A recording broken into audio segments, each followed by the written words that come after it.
Something different today. I'm going to take a tyre off a wheel, the ancient art of bead breaking. Now there are many ways to do it.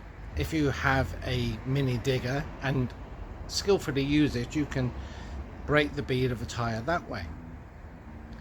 Many people talk about using a trusty piece of angle iron where they've cut the piece the right length, they tap it into the side and then hammer it down. That is quite a good approach. You can do it with wedges, the kind that you would use for splitting logs. And then you get an air breaker, which is a great bit of kit, as long as you've got air handy. What I've just bought is a mechanical bead breaker. So with a mechanical bead breaker, you tighten this bolt, which moves that piece, pulling the wedge under the wheel, and then this bolt here pushes a section down, which breaks the actual bead. Let's go try it, but first we'll let the air out.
There you are. That was quite an easy way to do it. Don't you agree?